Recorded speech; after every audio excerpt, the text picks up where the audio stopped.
how they were ill-treated by the white people. They were whipped until they bled.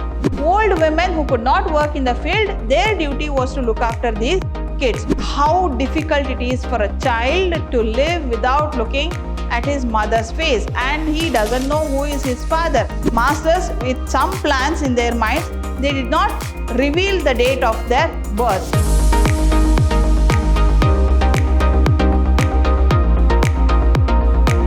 Hello again.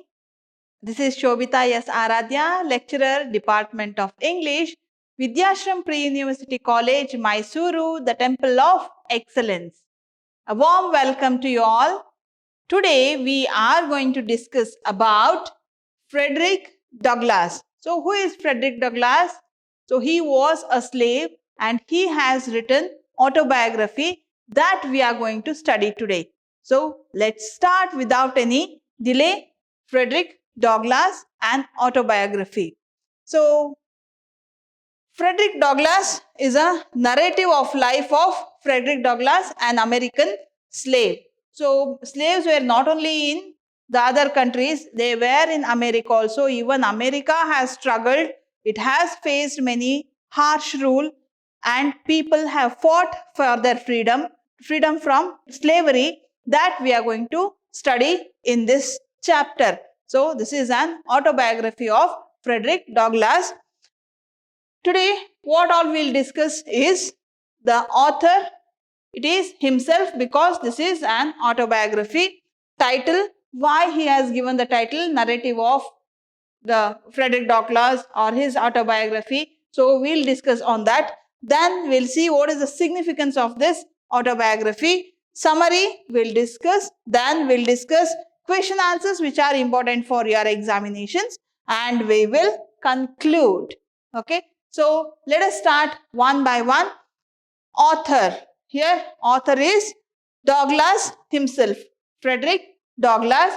So 1845 autobiography. This is narrative of life of Frederick Douglass. So he narrates his life. He tells how everything went on his life, how he suffered, how he was born, why they were not knowing their age, when he lost his mother, how he felt. So all those, and slavery, how other people were treated, everything he has narrated in this autobiography. So this is a narrative of life of Frederick Douglass, an American slave. He describes his time as an enslaved worker in Maryland. Maryland is a region in America. So how he was enslaved, how they suffered, that he tells. He is telling about that particular region, that is Maryland. It was one of 5 autobiographies he penned. So penned means here he wrote. He has written 5 autobiographies along with dozens of noteworthy speeches. So he has written many speeches also. One thing you need to remember or notice here, that despite receiving minimal formal education, he did not have complete education, means he did not have his degrees, but he wrote speeches and he has written 5 autobiographies. So every time he went on improvising, he added things which he could not. So he has written 5 autobiographies and many noteworthy speeches, though he was not formally educated. He was minimal formal educated person. So only little he knew how to read and write. With that he used good language to write all these.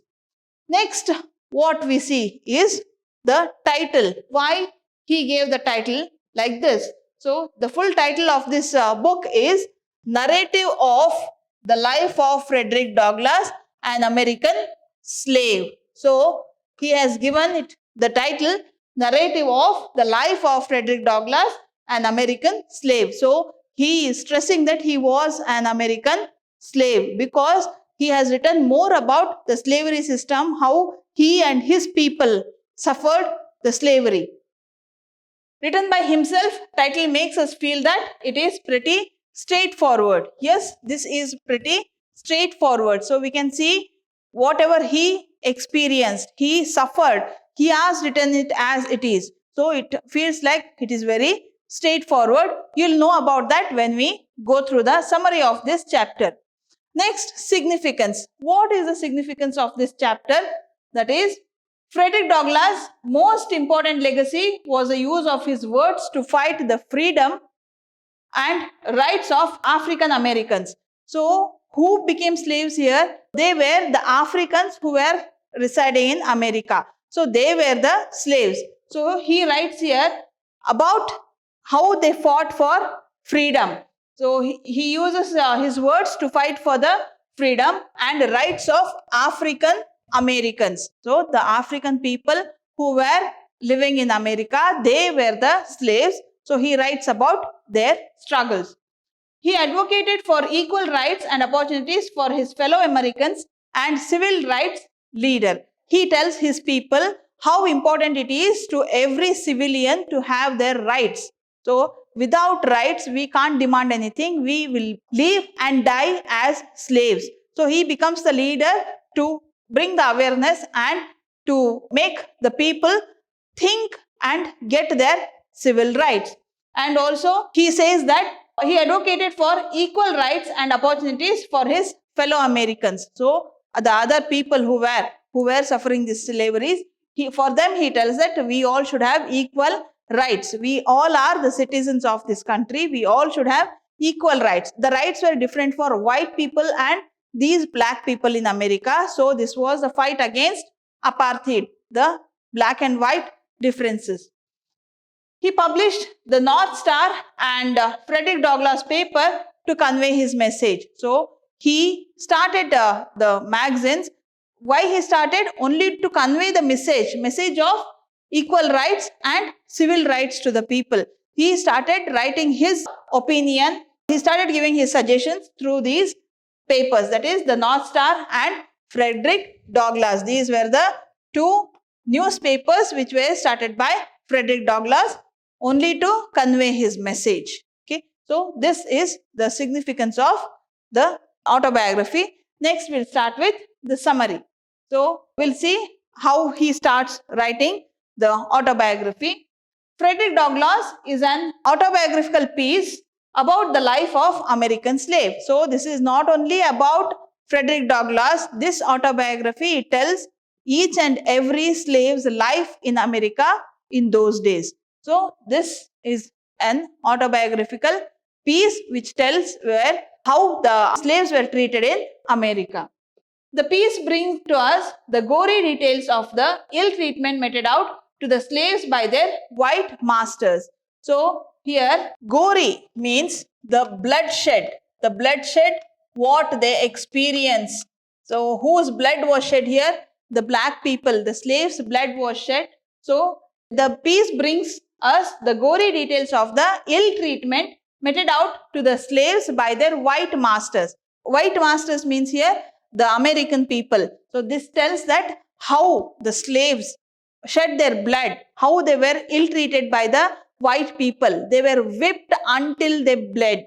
So, they had to bleed. It was like where it was bleeding heavily, on the same place they were whipped.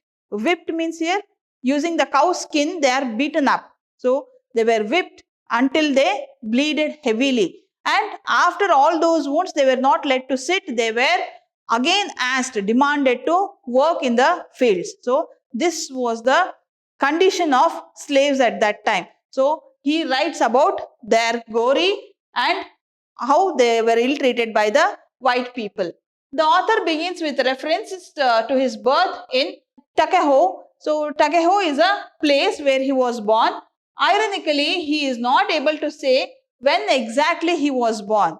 So, he is not knowing when he was born, means his date of birth is not known to the author here. Why he was not knowing? It was not told or it was not recorded for the slave people. He says it was not only my fate, all the slave children who were there, they did not know when they were born, they did not know how old they are. They knew only the seasons, spring, winter, summer. They knew only these days. They did not know the day of their birth. So, it was common for all the slaves, all the black people not to know their date of birth.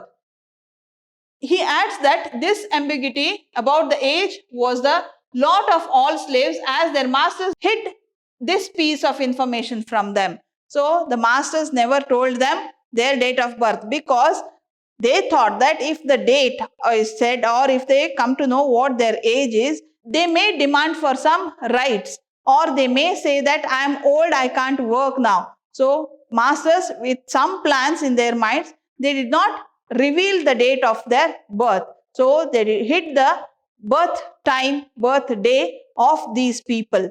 So this is Douglas tells about the birth and their age, which was not known to the people. The author, who is unhappy over his ignorance about his date of birth, states that he must be either 27 or 28, going by what his master had said about his age 10 years ago. So here he is unhappy. Frederick Douglass is unhappy because he doesn't know when he was born. But on the saying of his master about 10 years back, Frederick Douglass' master had told him that you were 7 or 8 years old. So based on that, he calculates and tells that now I am 27 or 28 years old. So this was just an assumption. They did not know their real age.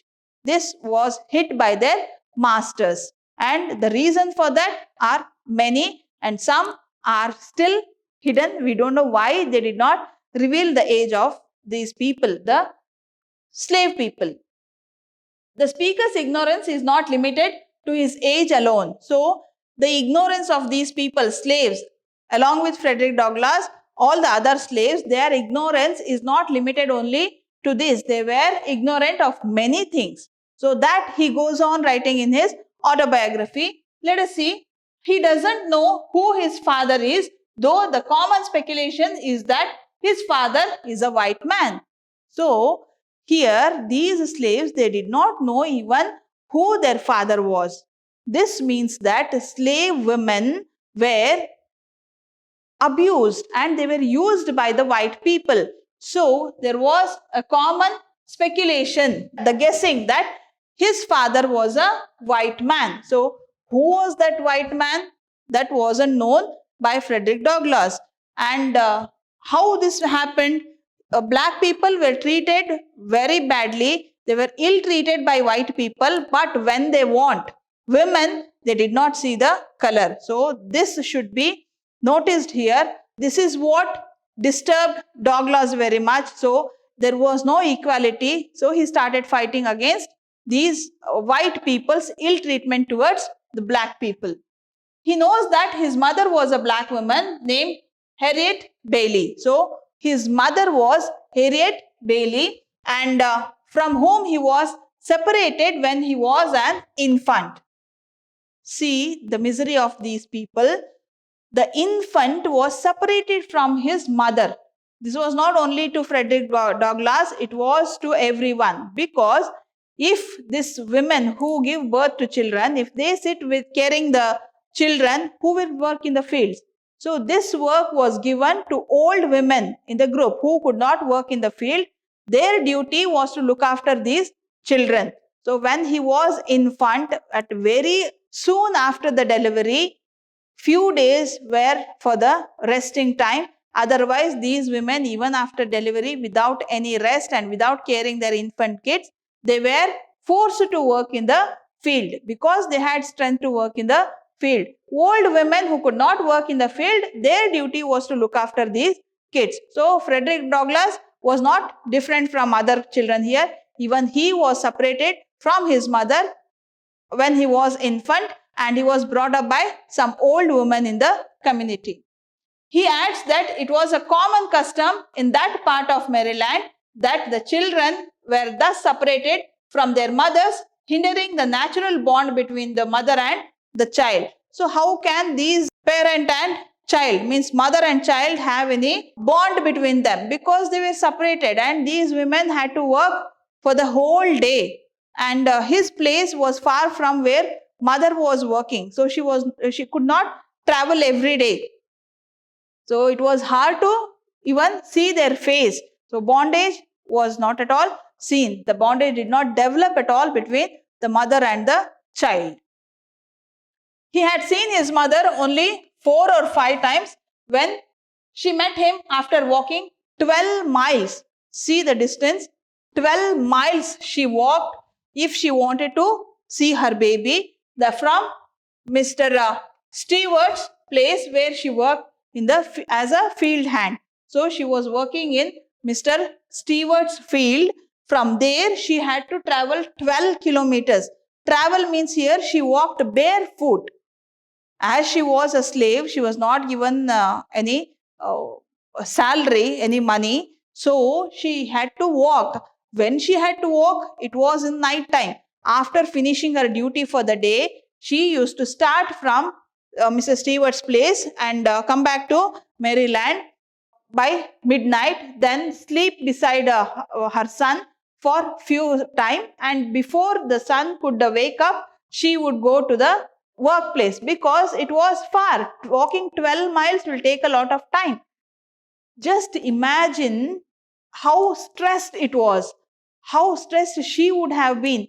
Whole day working in the field without rest, again walking for 12 miles only to see her baby, and then she could not spend much time also, as it would be night time. The baby would have slept by that time. Only she could see and she could feel the touch of the baby, and before the baby wakes up in the morning, she was supposed to leave her place and reach the workplace. Again walking 12 kilometers, and next day she was supposed to work the whole day again. She did not have any rest. Just imagine how miserable their condition was. They could not rest. Is it possible for us? If we work a whole week, we need rest for one day. But these people, whole day and night they work. They were not expected to have any rest or a holiday. It was not one day off, weekly off. Nothing was given to them. They were supposed to work all the 7 days of the week. She had to be back in the field before the sunrise if she had to escape the penalty of whipping from the slave master. So what was the punishment if she was late? It was the penalty of whipping. Whipping means the cow skin, which is used to hit the animals. So that was used to whip these people, and whipping would not stop until they bleeded badly. So it was necessary that they should bleed badly, and if they shout more when they are whipped, they were given more whippings. So this was the penalty if they were late. If they did not come before the sunrise, they were whipped very badly by the slave master. This left mother and child very little time and scope for communication. Communication was not there at all between mother and the son, and they did not get much time to enjoy the mother and childhood. So mother would not enjoy taking care and bringing up her own child. She was supposed to work in the field. So there was no communication at all between mother and child. The sad outcome of this is that when he lost her when he was around 7, he did not feel the usual emotions of sorrow. So when he was 7 years old, he lost his mother. See, until he was 7 years old, he have seen his mother only 4 or 5 times. How difficult it is for a child to live without looking at his mother's face, and he doesn't know who is his father. So without the protection, without the bondage, without the feel of parents, these children were brought up. And when his mother dies when he was 7 years old, she did not let him know who his father was. And he did not feel any emotions. He did not have any sentiments for his mother because hardly he had seen for 4 or 5 times, and there was no bondage developed. There was no communication between mother and son. So when she dies, he felt as if somebody stranger has died, whatever feelings he would have, the same feelings he had even when his own mother died. So this was the condition of slaves. So only here it is said that this autobiography is straightforward. So it is very straight. Here nothing is hidden, nothing is said with fabrication. Everything is straightforward. Whatever he has experienced, the cruelty by the white people and the miserable life of the black people is written straight. It is brought to us very straight. Here The sudden death of the mother put an end to whatever chance the author had of knowing who his father was. So it was only his mother who could tell him who was his father. But now, after her death, even that chance was not there of knowing who his father was. So child grows without knowing who his father was. This did not happen only to Frederick Douglass. It was common for all the slaves who were there. He cannot be sure at all whether his slave master was his father also, though there were rumors to that effect. So there were rumors said that his slave master, means who had kept Frederick Douglass' mother as a slave, he was the father of Frederick Douglass. These were the rumors spread all over, but he is not sure because his mother never told him who the father was. So only one chance was there, that he would ask someday with his mother who my father is, but after her death, even that was not possible. That chance also was gone.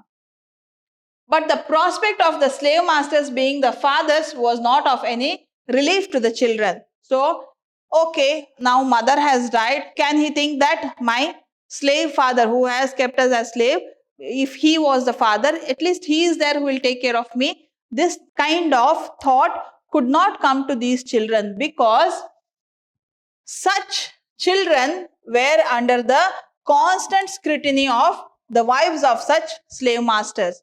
So, is there any woman who will accept if her husband is not loyal to her? So, wives, means the wives of these white people, the slave masters, they kept these children under scrutiny. So, each and every action, if such rumors are spread, each and every action of these children was observed, and they were targeted, they were abused, they were humiliated. So these children could not get relief that if they come to know that their father was a slave master. It was another trouble to these children. Such slave masters went to the extent of selling these children to flesh traders. So these slave masters, there were some instances where they had sold these children, means the children of their slaves, they were sold to flesh traders, and because only to please their white wives. So as they wanted to keep their white wives happy, so they were ready to sell these children to the flesh traders. If they did not do this, they had to either whip their own black children or see their white sons whip their black brothers. So if they do not sell their black children, means slaves children, to the flesh traders, what was the consequence? What would they see? These slave masters were supposed to see that they only whip their black children, or if they do not do that, if they had at least that much of courtesy, their white children, the slave masters' white children, white sons, would whip the black children. So this was the option for the slave masters if they did not sell their children to flesh traders. So it was better to keep them far. So what these slave masters did, they sold their black children, means slaves children here. Any sign of disapproval by white man at the gory acts of the white sons made matters worse for both the slave masters and their black children. So if there were any conditions where the white sons have whipped the black child, and there are gory acts, again if there are bloodsheds, what would happen? It would worsen the condition for both the slave master and the black children. So both, for slave master also it was difficult, though he did not have any emotions, any bonding with the black children, but there will be something in them. So it would be difficult for both. The condition would worsen for both the slave master and the black children. The author shares with his readers his experience.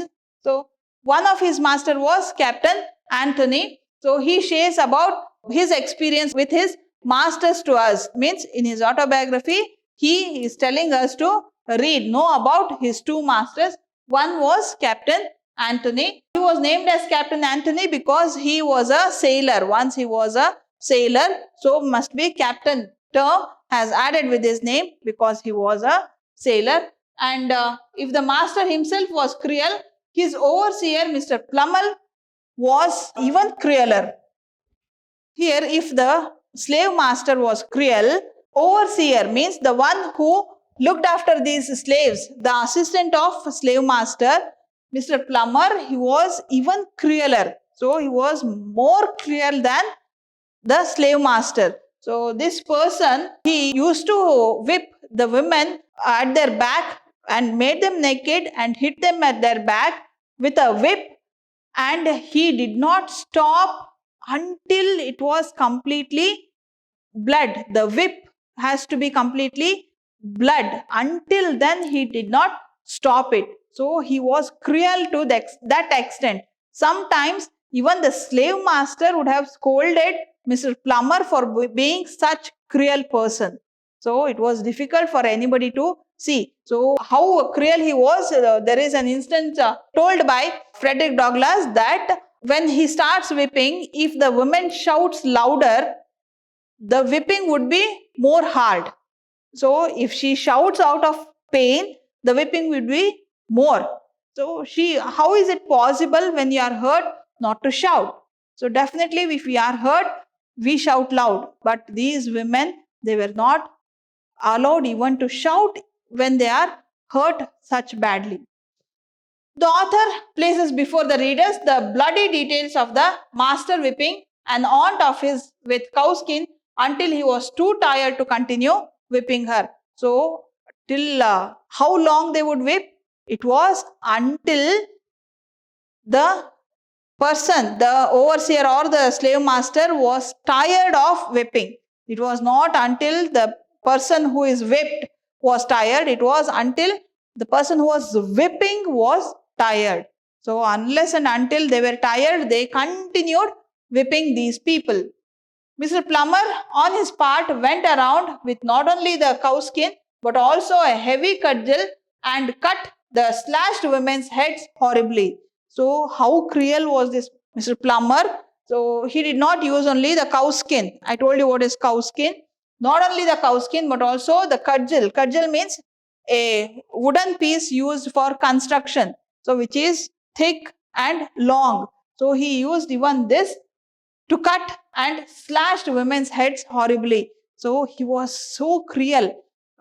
Must be a psychopath who enjoyed hitting these people, who enjoyed killing these people. Even did not feel anything if he had cut or slashed the women's head out. So, he was cruel to that extent. So, this is about the summary of Frederick Douglass. So, here we see that how slaves are treated and how Frederick Douglass was brought up. They were not knowing their date of birth, and Frederick Douglass, he was separated from his mother only when he was infant, and hardly by the age of 7 he had seen 4 to 5 times his mother, and his mother used to come only in the night time, that too after walking for 12 miles barefoot, and before the sunrise she was supposed to get back to her work. And how the women were treated and how these children were born. So, they were born and brought up without knowing who was their father. Even Frederick Douglass, he was not knowing who his father was, and they could not have any bondage or love with the father also, because they were white people and they showed all their love and care for only white children. And if they try to show any care for black people, definitely their wives who were white would keep a scrutiny on these people or trouble these black children. So, after all this, let us discuss some question and answers. We will start with short answer type questions. What prevented the slaves from knowing their birth days? So, the reason is the masters hid the date of birth of these people, and the reason was if they know their age, they may demand for some rights or they may say they are old. Okay. Then, what was whispered about Douglas' parentage? That he was son of a slave master.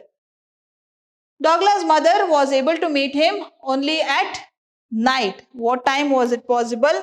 Only at night time, because daytime she was supposed to work in the field. How old was Douglas when he lost his mother? He was 7 years old. How old was he? 7 years old. Name the person who was believed to be both Douglas' father and master. It is said that it was Mr. Stewart, but not sure. So there were rumors that Mr. Stewart was his master father. What was Mr. Plummer? Mr. Plummer was an overseer. So what kind of a overseer? He was very cruel. So his cruelty we have discussed in the lesson. He was an overseer of this slave master. Long answer type questions. Why wasn't Douglas affected much by his mother's death? Why this happened? Because he did not have any bondage. He did not have any communication with his mother. He had seen his mother hardly 4 to 5 times until he was the age of 7. So there was no bondage. There was no communication. They did not exchange any relationship. So he did not feel anything. So when his mother died, he felt the same as he would feel if a stranger died. What kind of hardships did the slaves suffer at the hands of the slaveholder and his mistress? So what they suffered is they had to work whole day. They could not have any family relationships.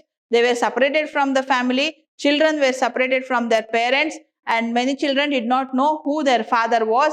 And if these people, women or men, whoever may be, if they do not come at the right time to the workplace, they were whipped, and if they do not work also, they were whipped until they bleed badly. So all these were the sufferings of the slaves here.